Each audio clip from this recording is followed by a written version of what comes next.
Snow's on the ground, so what about a smoked chuck roast chili? We did a couple little additions at the end to make this thing absolutely fantastic. If you guys want to see this, here we go. Video number 2 of our Snowageddon, and it's still coming down. Not as many inches, I think, as some people expected, but it hasn't stopped snowing, that's for dang sure, so we'll see what happens. All right, simple enough, chili. I mentioned on another video, I'm trying a whole new idea, a whole new method, a whole new thought process. 15 years ago, I tried a chili, absolutely loved it, never made it sense, never really understood how it was made, way before my YouTube journey. And it was more brothy, it was more soupy, it was more, just completely different. I'm gonna call it smoked chuck roast chili, steakhouse edition. Typically, I'm a bean person. I know a lot of people probably just clicked off. That's fine. I'm done arguing with people about whether beans should or should not be within chili. To get started, first things first, we have a standard chuck roast that we're going to season up. Roughly about 3 pounds. We're gonna have our smoker. We got the Lone Star pellet grill rocking about 225 degrees today. A little tahini, about a tablespoon on each side, and you're just gonna work that in. We're going to put some coarse black pepper on there. This is 16 mesh. The idea is we're not gonna add salt. I think there's plenty of opportunity later on in the dish for salt to come in effect. We have beef stock already. Some of the ingredients we're gonna be adding is gonna be flavored as well. So I just want to caution on the salt for right now, but a heavy pinch of pepper will work. Work on getting those sides. And do the same thing on this side. And as always, you guys know I'm rocking that smoking pecan pellets. Absolutely love them. We have a discount code down below if you guys want to use it for first-time buyers. Save 10% off. Don't ask me. Ask the people that have commented below that owe me absolutely nothing. They've purchased them, absolutely love them, and I think that's what fuels the fire. When I first tried them, I truly thought that, like, hey, it's a better pellet. I really did. And I'm almost, you know, I use them as much as I can. I absolutely love them. I think the flavor 100% is far superior than basically your average store-bought pellet, and I rock with them all the time. So if you guys are interested, hit that link down below.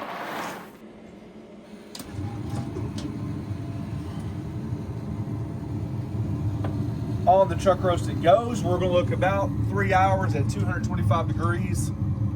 No reason for thermometers or anything like that. We're just looking to smoke to get a lot of smoke flavor on there, and then we'll start making that chili. Alrighty, 3 hours later, we have some fantastic flavor looking on our chuck roast. So we're gonna let it rest, and while it's resting, we can continue with the chili. Any parent out there knows the most devastating thing to a kid is realizing it snowed, they've already plowed the streets, and you can't go sledding, and now I'm the bad guy. All right, 1 box of beef stock, 32 ounces. We're gonna turn that on because of our world famous quote unquote chili Colorado that I've become a huge fan of. It honestly, truly is one of our favorites, which is how we even got to this level on the chili anyways. All right, so we have the ancho and the guajillo. And so simply enough, we're gonna remove the seeds. And then once the seeds are removed, we're going to stew the peppers in the sauce while the chuck roast is cooling down. So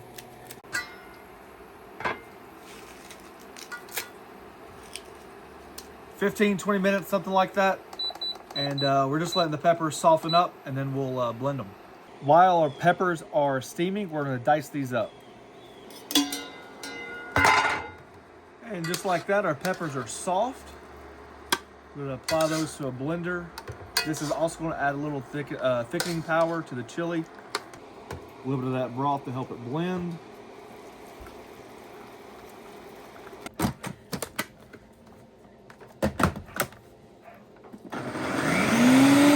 We have our oven preheated to about 325 degrees, a few tablespoons of oil down, and we're gonna start to get some color on the onions and the poblanos.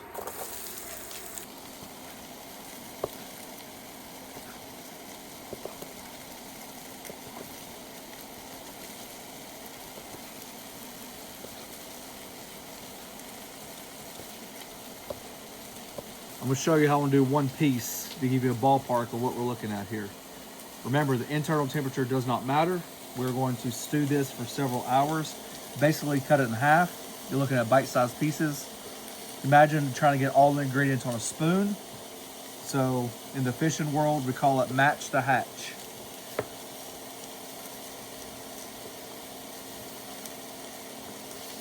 Something like that right there. Alrighty, vegetables are sweated down nicely. You see we got some little color on there, a little fond building up on the bottom of the pot. All those meat juices, all that chuck roast cut up. It's a great way to spread the dollar per se. That chuck roast can feed a lot of people when it's like this. I swear. Can we taste it? No. It's a secret ingredient. Honestly, it's not a secret. For people that don't use these often, I try to find different ways that if you go ahead and buy it through like Amazon or at your grocery store or wherever, how to keep reusing it. This is one of them. The peppers. Yeah. So dang good. Just look at the color already. Just look at that color. And we have not even added seasonings yet. Speaking of seasoning, we have our homemade chili seasoning recipe right here. This recipe will also be available on pelletsandpits.com. Start to finish, you name it. So I am not going to use all of it. I just made exactly what my recipe called for. So we're going to put about 4 tablespoons in there and see what happens.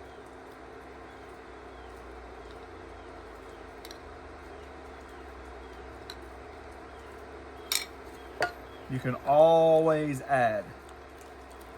Smells like chili. Well, thank goodness it don't taste like seafood gumbo.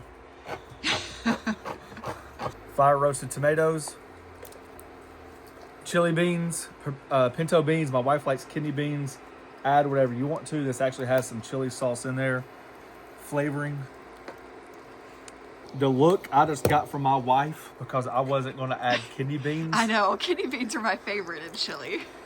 This is what chili's all about, guys. You guys can complain about whether you add them or don't add them. If the wife wants them, they're getting added. About 2 tablespoons of tomato paste. And then from there, we're gonna add about 2 cups of water. That's what I'm looking for right there. You gotta give it time to reduce. You gotta give it time to cook. You gotta give it time to be in the oven or be on the stove for a while. So, easy as this is, now it's the waiting game. You can throw it in the oven at 325. You can braise it for several hours. You can keep it on your stove. We're gonna do the oven method. Something I've been wanting to try with chili anyways. And when it's done, it's done.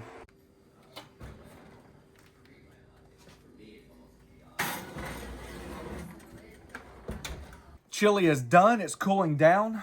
I know this sounds crazy. This is my mother-in-law's kind of like secret to cheesy garlic bread. When I found out how she made it, I was like, you've got to be kidding me. There ain't no way. I think you were probably actually like, oh, really? It's funny how you turn your nose up to something before you taste it. And then once you taste it, you're like, all right, I can see how it happens. Anyways, here we go. Shredded cheddar, some Parmesan. An egg. Yes. She probably uses yellow mustard. Let's use some Dijon. I just had it out today for another video. A couple dashes of W sauce. Mix all that together. No, that's fine. I'm getting the live recipe in the middle of the video, so that's good. She said mayonnaise. Alrighty. Pick out the bread of your choice. We have some barbecue bread. And simply enough, you just want to spread some of this on. I wouldn't go too much. It is kind of, well, you'll see it pops up, poofs up, and all that other stuff because of the egg. Once your cheese is spread on, just come back in with a little garlic.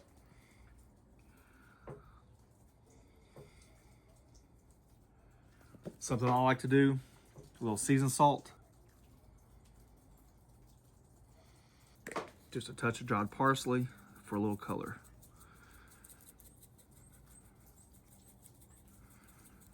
In the oven it goes, 375 until you have cheese bread.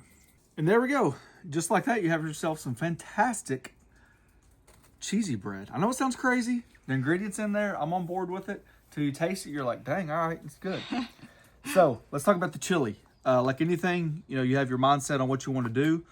Overall, we ended up with the consistency and the amount of liquid we wanted, which is, it was a struggle. So we had it in the oven at 325 for 2 hours. I took the lid off because I could tell it was just super brothy. And then once I realized that we weren't going to get to a point A to point B in a fair time, I put it on the stove for like an hour. One advantage of putting it in the oven versus a stove, you can do both, is you get that radiant heat. You really don't have to sit there and babysit it, stir it, and you're not worried about that bottom like turning brown and scorching because of the direct heat to your stovetop. So sometimes I like to prefer things in the oven. Putting it back on the stove allowed us to reduce a little bit more intensely. I added 1/4 cup of ketchup. That'll be in the recipe. I also added 2 tablespoons of masa. That's not necessarily a secret, but some people do it. You could add cornstarch if you wanted to. What I was trying to explain to my wife is, I like the broth where I was at. I like the flavor where I was at, but it was still too liquidy. But I like the amount of liquid there was compared to the ingredients. What I didn't want is just like a complete chunky chili and no broth. So I think we ended up right exactly where I wanted. You guys can see the fantastic color. All those chunks of smoked pot roast, the poblanos, the onions, the tomatoes are still in there. And when he said ketchup at first, I was like, huh? But we do actually like a little bit more of a tomato flavor. And it also adds a little sweetness. So it worked. The sweetness of the ketchup helps balance all of the bitterness from the peppers and the spices that we use. And you're not going overboard. It's not like you're adding sugar or something like that. So it's just each to their own. However you top it's completely up to you. For us, maybe a little sour cream. A little of that finely shredded cheddar cheese. A little green onion action. And there we go. Nice bowl of hearty smoked chuck roast chili. Golly, I'm excited. Not much to say. You got the cheesy garlic bread. That's probably frozen now.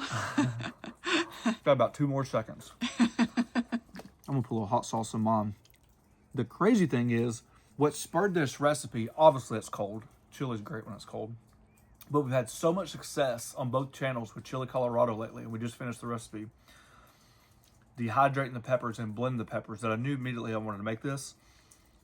And this tastes so much uniquely different than the Chili Colorado. I know there's other ingredients in there, I'm not an idiot.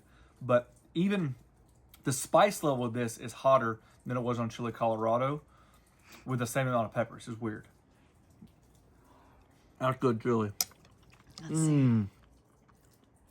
That's good chili. Put that on a big old bed of Fritos. Oh, yeah.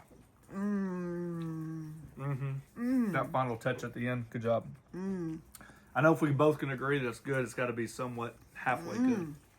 All right, guys. As always, thanks for watching. Don't forget to press that subscribe button, pound the notification button, share with your friend. Haven't been able to say it all day. Probably next time you see us, the snow will be gone.